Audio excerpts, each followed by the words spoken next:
Hello, welcome to Allen Baptist Church Daily Bible Study. We've been off 3 days. I had a meeting, serve as a trustee of New Orleans Baptist Theological Seminary, and I've been down there to New Orleans for those spring meetings. But we're starting back today, and we're still looking at characters out of the Bible in an alphabetical order. We're at the letter N. Today, a king of Babylonia, Nebuchadnezzar. For a long time, way back when, archaeologists questioned whether there was such a guy, but that question is no longer there. It's very evident he was. He was a ruler of Babylon from about 605 to 562 BC, in that area. You can read about him in the Bible in 2 Kings 24 and 25, 1 Chronicles 6, 2 Chronicles 36. You can also find him mentioned in many of the prophets, Ezra, Nehemiah, Jeremiah, Ezekiel, Daniel.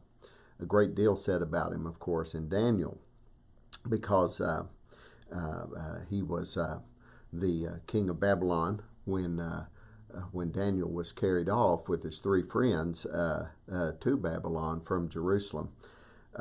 Most of the ancient bricks excavated around Babylon, ancient Babylon, have his name on them. He occurs more than 90 times in the Old Testament. Nebuchadnezzar was the second son of Nebuchadnezzar, who figured prominently in the defeat of Assyria. Babylon overran Assyria. It's very likely in one trip on his way back from Egypt that Nebuchadnezzar stopped in Jerusalem, and King Jehoiakim was made subject to him at that time.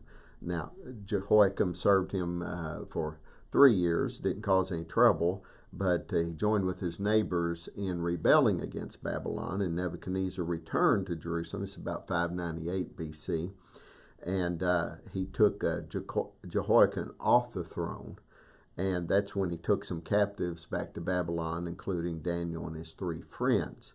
Now, later on, Egypt began to court Zedekiah, who was the king in Jerusalem at that time, in the 9th year of his reign, and together they rebelled against Babylon again. That was the final straw for Nebuchadnezzar. And so he brought his armies. He marched in, and Zedekiah and his sons were taken in chains to Babylon. And the sons were slain, and the king was blinded. So the Babylonians were not as bad as the Assyrians, but they were still pretty bad. Now, Nebuchadnezzar completely destroyed the temple in Jerusalem at that point in time. Now, he was a brilliant military leader, Nebuchadnezzar was, but he was also amazing in building. The city of Babylon was just amazing at that time. 2,500 acres, or roughly 14 miles square, and the Euphrates River flowing right through the middle of it. Babylon means the gate of God, and so that's about 55 miles south of modern-day Baghdad is where that was located. It was also known as having one of the 7 wonders of the ancient world, the Hanging Gardens of Babylon. But I want to focus in on the three friends of Daniel and their relationship to Nebuchadnezzar, because Nebuchadnezzar, in Daniel chapter 3, we see that he built this giant statue of himself to be worshipped, and everybody was to bow down to it. And of course, we know these three friends by their Babylonian names, Shadrach, Meshach, and Abednego. In chapter 3 of Daniel, verse 16, they refused to bow down to that statue. Shadrach, Meshach, and Abednego replied to the king, "O Nebuchadnezzar, we do not need to give you an answer concerning this matter of bowing down and worshiping this statue. If it be so, our God, whom we serve, is able to deliver us from the furnace of blazing fire, and he will deliver us out of your hand, O king. But even if he does not, let it be known to you, O king, that we're not going to serve your gods or worship the golden image that you have set up.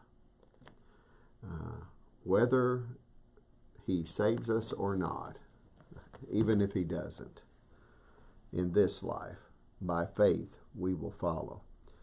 You know, there are a lot of gods in our world that we're asked to bow down to, whether they're political gods, material gods, whatever they might be. And sometimes our gods are ourselves.